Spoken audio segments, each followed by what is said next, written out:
tengo el agrado de compartir con ustedes esta ponencia que va a ser una síntesis del trabajo que nosotros realizamos con María Alicia el 2013. Empezamos, ya.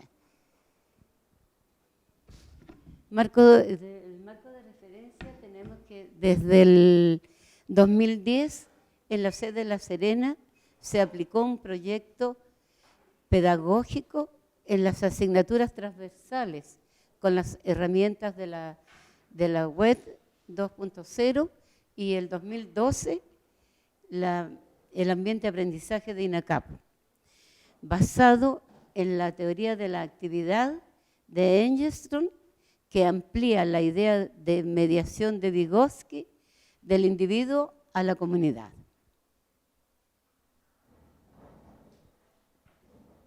La metodología es cualitativa, en el enfoque cualitativo y enmarcado en la investigación-acción con las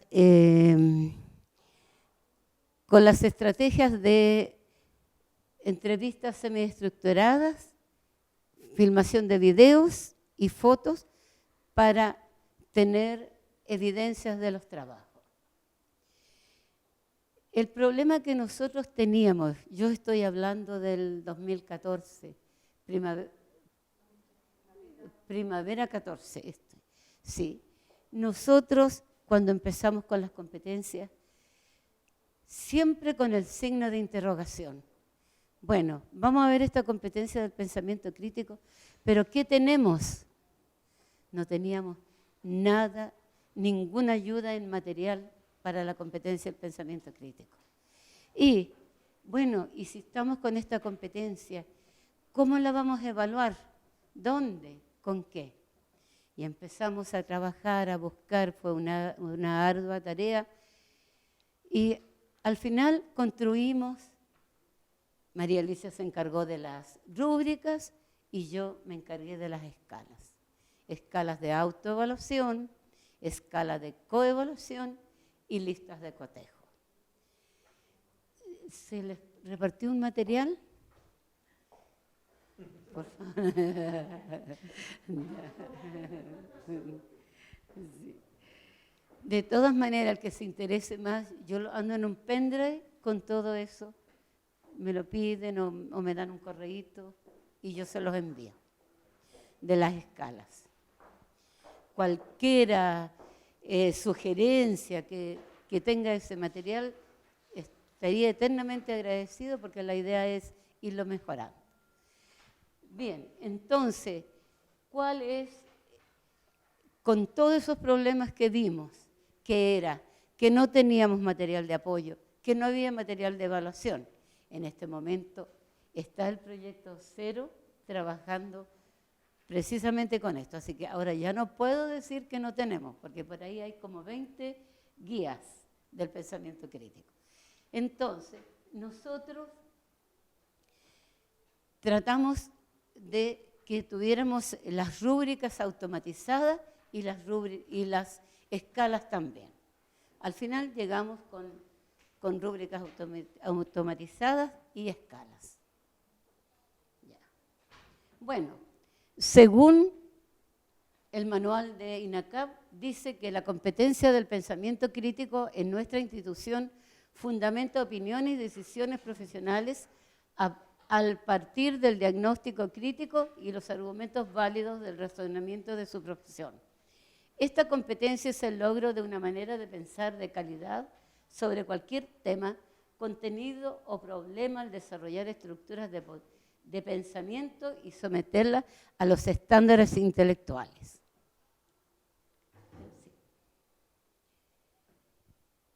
Las personas que participaron fueron 10 profesores y se encontraba un profesor de Copiapó. Con este profesor, don Nelson Díaz de Copiapó, trabajamos a través de correo y también con el aula virtual. Ya les voy a explicar, porque aquí la estrella de nuestro trabajo es el aula virtual. 13 asignaturas intervenidas y 310 estudiantes.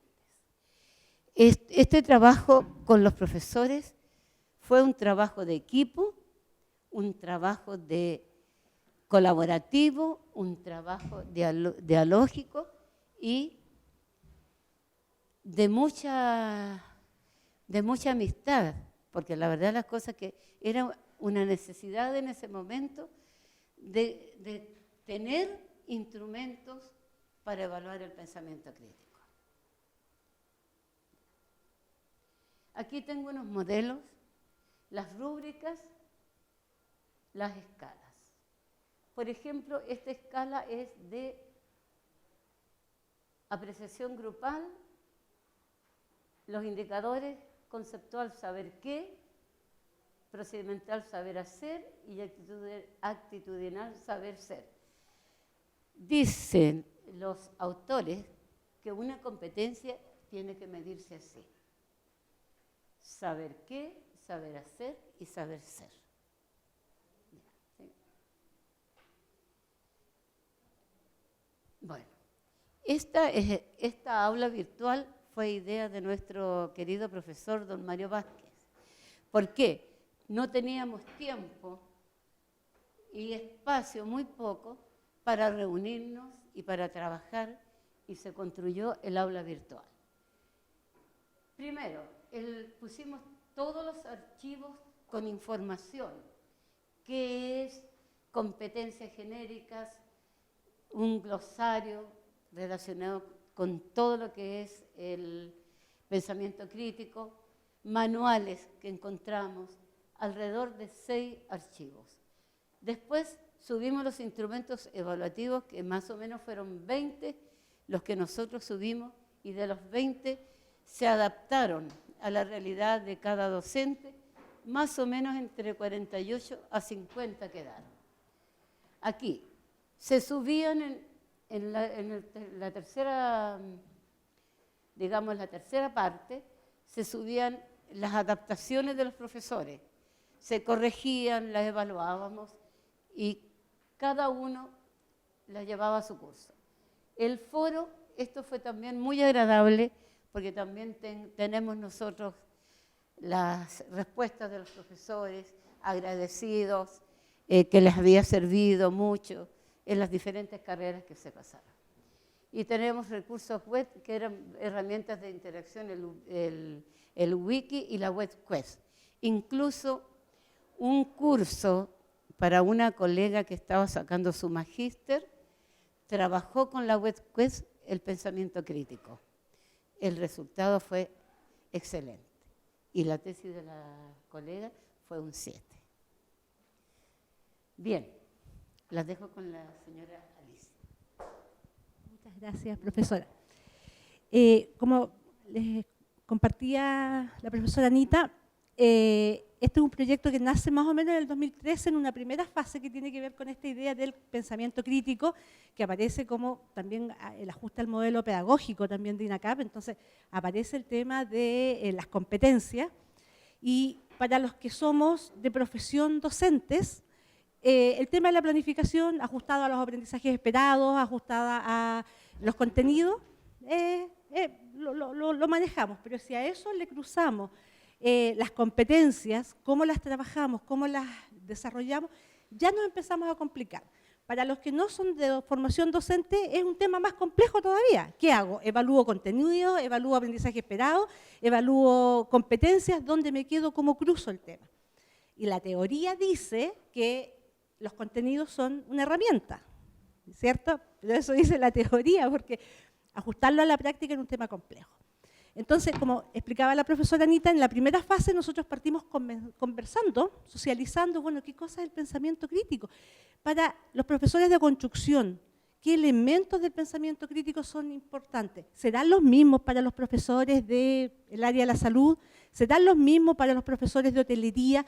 ¿Para las carreras técnicas? ¿Las destrezas del pensamiento crítico serán las mismas que para las carreras de trabajo social, por ejemplo?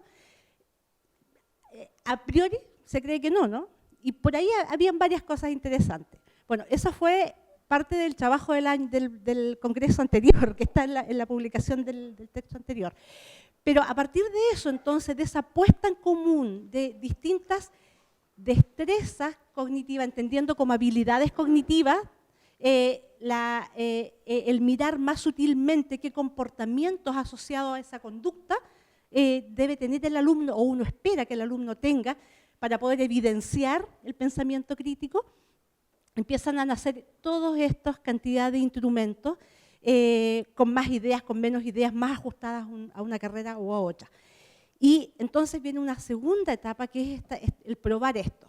Y como explicaba la profesora Anita, el tiempo siempre es nuestra espada de Damocles, ¿no? Nos tiene siempre aprisionados. Entonces ahí nace esta idea de generar un aula virtual y empecemos a compartir esto. Y mira, a mí el analizar, yo entiendo el analizar como seleccionar, como clasificar, como categorizar. Y no sé, el profesor de otra carrera respondía ahí, no, mira, para mí es más que clasificar, para mí es que además mencione, enumere. Entonces empezamos a trabajar en esa sutileza del concepto que tenía que ver con ya afinar la destreza cognitiva. Y eso fue permitiendo ajustar los instrumentos. En el fondo, por eso es investigación-acción, irlos mirando en la práctica, irlos validando. Si el hacer nos servía o quedaba solo en la teoría, ¿no? Y finalmente, todo este proceso que duró un año, con todos los comentarios, iba un instrumento, volvía desmejorado, volvía con 2 o 3 criterios más, se le sacaban criterios, etc. Pero siempre intentando mirar estos 3 elementos que tienen que ver con el hacer, el saber, saber hacer y saber ser, para que sea competencia, ¿ya? Porque si no nos quedamos o nos centramos, nos volvemos a centrar en el contenido o nos volvemos a centrar en la forma nomás, ¿ya? Entonces, todo eso fue dando como resultado final aproximadamente 50 instrumentos, de los cuales hay validados por todos, ajustados a las distintas carreras y básicamente automatizados, varios de ellos, para que al profesor también le sea más fácil cuando aplicaba el instrumento, vaya saliendo el puntaje, los niveles de dificultad, como la automatización te permite eso. Claro, en la rúbrica y en la escala. Entonces, como conclusión de todo esto, hay algunos elementos importantes. Primero, el porcentaje de asistencia, por ejemplo, y el porcentaje de aprobación de los alumnos en las asignaturas, según evidencia dada por los profesores de los años anteriores y en relación con el año donde se empezaron a aplicar estos instrumentos, ellos planteaban de que había mejorado bastante en comparación con los años anteriores. El alumno asistía más a clase, pero además estaba bastante más conectado, entendía más, y por lo tanto la asistencia también se vio incrementada porque la clase le era mucho más comprensible en relación con lo que tenía que hacer, con lo que se le estaba pidiendo. Eso por un lado. Por otro lado, la adaptación de las rúbricas fue hecha en un 100%. Todos los docentes, y aquí fue un tema de voluntad, ¿eh? Los docentes empezaron a preguntar y uno le comentaba al otro y el otro y así empezaba a aparecer el tema y se empezaban a agregar a esta aula virtual. Y por lo tanto, los instrumentos fueron probados en todas las carreras y por todos los docentes participantes, en los distintos ramos o las distintas asignaturas que cada uno hacía. Con sus distintas secciones también, porque ahí había un matiz interesante. Un mismo instrumento a veces en una sección apoyaba mucho y en otra sección traía algunas dificultades. Entonces, había que mirar bien sutilmente qué pasaba ahí. Y, por otro lado, la participación del aula virtual fue una buena experiencia de trabajo colaborativo en conjunto, una especie de mentoría entre nosotros mismos, donde íbamos sugiriéndonos cosas, donde íbamos apoyándonos con ideas o con definición de términos. Partimos hablando incluso de qué cosa es razonamiento. Cómo lo llevábamos a la práctica, qué entendíamos en nuestra profesión por razonamiento. Y eso fue bastante enriquecedor. En términos generales, como conclusión gruesa, podríamos decir que hubo un tema, un aporte importante al lenguaje. Nos pusimos relativamente de acuerdo qué entendemos por pensamiento crítico, considerando que nuestra institución define los 3 niveles. Ya, pero, a ver, él identifica, él analiza conceptos de la realidad. ¿cómo lo estoy llevando a la profesión nuestra? ¿Cómo lo llevamos a idioma? ¿Cómo lo llevamos a salud? ¿Qué significa eso cuando yo observo en el alumno? Entonces, más que hablar de instrumentos de evaluación, empezamos a hablar de instrumentos de monitoreo, que me permite a mí como profesor ir mirando si estas destrezas cognitivas están presentes en el alumno, no están presentes, qué cosa, cómo formulo entonces las preguntas, cómo evidencio entonces específicamente lo que yo le quiero pedir al alumno que haga. Entonces, eso obviamente, en ese lenguaje común también entre todos los profesores de las distintas carreras, trajo también como un gran aporte en los alumnos el poder evidenciar de manera clara a través del instrumento qué cosa es lo que el profesor le estaba pidiendo. Que yo analizo e identifico tal cosa y que además esto lo hago señalando tales características, identificando estos elementos, cómo reflexiono yo mi trabajo, cómo yo reflexiono el argumento, qué tipo de argumento presento, cómo me cuestiono. Entonces, habían instrumentos interesantes, no solo el tema de las rúbricas, por ejemplo, que es para trabajo, había un instrumento de autoevaluación, porque acá también íbamos apuntando hacia la autonomía del alumno, que tiene que ver con la metacognición, etc. Entonces, claro, chiquillos hicieron un trabajo, esta es la rúbrica que yo voy a aplicar del trabajo que ustedes van a presentar, y aquí también hay un instrumento de ustedes, para que ustedes se evalúen cómo trabajaron en grupo. Pero algunos, claro, ¿qué notas se ponen o cuántos puntos se dan en este criterio? Y ahí no había grandes problemas, pero habían otros, por ejemplo, que tenía que ver, como va en la línea del desarrollo intelectual, que tenía que ver con, tienen 10 puntos, ustedes son 4 los del grupo, repártanse los 10 puntos. Entonces, claro, y ahí empieza el nivel de argumentos también, porque yo me dejo 2 puntos y te doy a ti 1. Entonces, porque lo que queríamos también era provocar eso en los alumnos, esta discusión a nivel de argumento con respecto a mi autonomía de trabajo y la capacidad de autocrítica también que tengo que hacer para el desarrollar una labor. Que eso va muy en la línea también de la reflexión crítica, si finalmente para allá va el tema intelectual. Entonces, esa fue un poco la experiencia, se probó en las carreras técnicas y en las carreras de corte universitario, ¿ya? Y por lo tanto, no hay gran diferencia cuando los profesores tienen relativamente claridad en cuáles son los dominios cognitivos que le piden a sus alumnos, ¿no? Como a modo de conclusión general. Eso. ¿Sí?